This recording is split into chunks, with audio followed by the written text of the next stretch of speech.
Now, today is extra special because we are honoring the life and legacy of Dr. Martin Luther King Jr. on this national holiday in our country. Now, this is a day to salute the impact he made for civil rights and the legacy he left us to uphold. So, ladies, if there is one question you could ask Dr. Martin Luther King Jr., what would it be? I was thinking, have we made him proud? Have we lived up to his dream?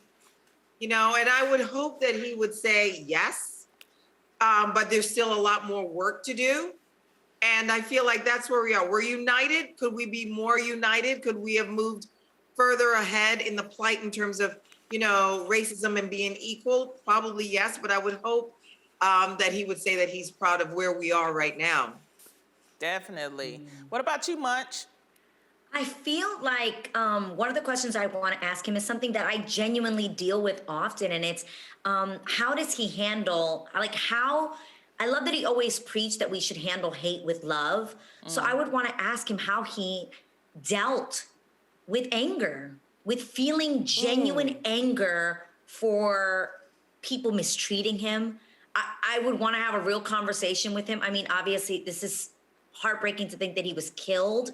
And how can you say, like, how do we just turn the cheek, or what, like, how did he handle the anger that he must have felt and the anger that we're still feeling today? How do we fight hate with love? I understand the concept of it, Right. but living every day, day to day, living through that anger, I would need a pep talk from him on how to deal. No, definitely. Kathy? I would want to ask him, who is your hero? Who did you admire? Who did you aspire? Who has inspired you? Because he was such a great man.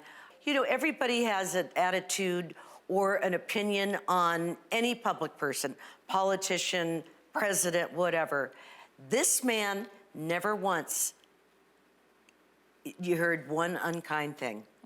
Everybody loved this man. But when he was assassinated at the time, he was very unpopular in the United States. What year did he? What It year was in 1968. Okay, I was 9 years old. Yeah. So I was in the, third, fourth grade.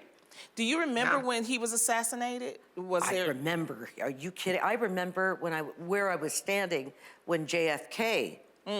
In my father's walk-in closet, and my mother almost collapsed. Yeah, I remember those things, and I must have been 3 or 4 years, I don't know, 4 or 5 years old. Wow. Well, you know, it's important to remember that Dr. King was the youngest person at the time to receive the Nobel Peace Prize. And from 1957 to 68, he traveled over 6 million miles and spoke over 2,500 times. Wow. And also, this is a day of service. Yes. When this law was enacted in 1994, it was dedicated through Congress as a day of service where we should serve each other. And I think that if I had to ask him a question, it would be, you know, how can we serve each other better? How can we still, you know, come together as a country? I'm like you, Garcelle. You know, we've come a long way. We've had the first Black president. We have the first Black and South Asian female vice president. We are making strides politically. I think also we have a show like this, you know, that features all women of color, and we can have wonderful people like you come on. This is what Dr. King was talking about. This is what he would want. This is what he's want. Yeah, definitely. And it's actually a really, yeah, you're so right. I mean, comes full Garcelle and circle. I've had conversations. But we still got work to do. Believe me. Yeah, for sure. But sometimes we need to look back and celebrate at least what we've accomplished. That's true.